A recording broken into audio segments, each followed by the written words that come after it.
Right. And since you brought up the issue, we need to ask Ms. Korn about the issue that you brought up involving the vendor. I am aware that Ms. Korn, that you said that you have you paid back the vendor within the time, therefore not creating an ethics issue. Just to let you know, I do check probably every month or so with the ethics commission to see if there's, because certainly if that's been dismissed, if you've been cleared or whatever, I want to, I want to, out of fairness, be sure that I'm reporting that. So far, they haven't. The last few times I've checked on that, they haven't given me an update.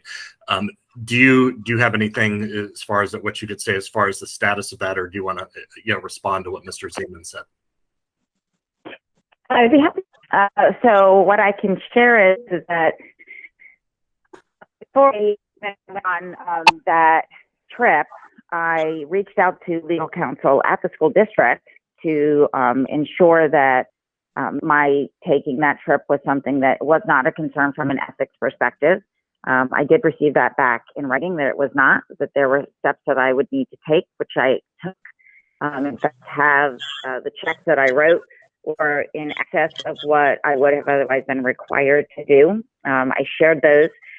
The reality is that at the time that I took the trip, I had just recently been through a horrific divorce.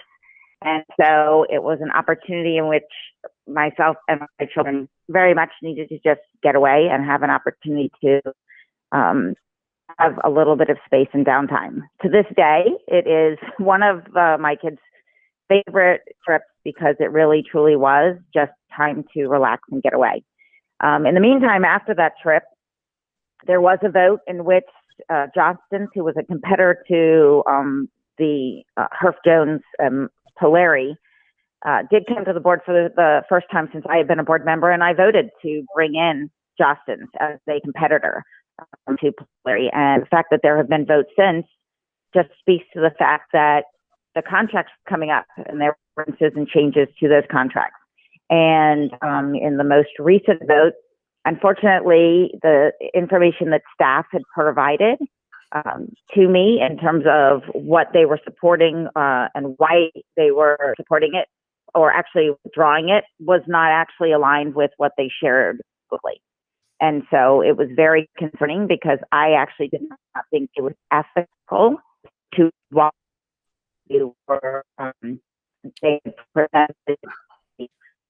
Okay. That sounds like you were breaking up there. So I think the last thing we heard was you said something to the effect of the information staff shared sound like maybe it wasn't consistent with what maybe they shared publicly or something, but we didn't fully hear that. So maybe repeat that.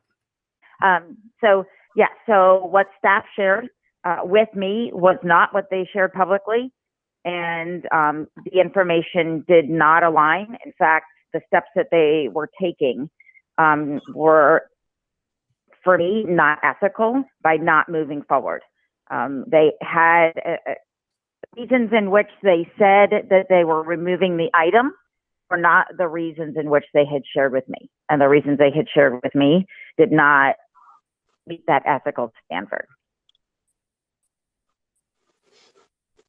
So what was the reason they had told you was because you'd gotten parent complaints? I remember if that's what I recall you saying at the time. Yeah, so that was one of the things that they shared publicly. But what they shared behind was because they were looking to manipulate the response from the vendors. What was that word, manipulate? Yes, that was the word. They told you they wanted to manipulate the... No, that's not their word. That's mine. Okay. They were actually going to be changing the RFP specifically to gear it to certain companies, types of companies being able to respond. To me, that's manipulating. Did that in fact happen? Did they change the RFP? Yes, they did. But I mean, the way you said it sounds very negative, but there's another way to look at it, that you're only getting one vendor, and it's supposed to be open to multiple ones. So if the process is designed in such a way to only yield one, and you're trying to make it more fair, that would be the other way to see it. But that sounds like that's not the way you saw it, as an opportunity to allow greater competition. No, not at all. Actually, the opposite. The way that they changed it was actually taking certain vendors out of the response. And the reality is Jostens did actually respond, and their response didn't meet even the minimum threshold to be brought forward to the board. So it wasn't a matter of responsiveness. There actually were competitors such as Jostens who did respond. But the response, and by the way, that wasn't my threshold. That was the threshold at the review level before it comes to the board. So Jostens actually responded. They didn't meet the minimum response. That's the only reason they didn't come forward. So it wasn't a matter of not having an RFP that actually invited multiple vendors to respond, but rather the changes to the RFP then in eliminating the opportunity for some to respond. And I'm very happy for multiple responses. That's why I supported it the first time we went from single vendor to multiple vendors. I supported that and would have supported it again, except that's not what was brought forward.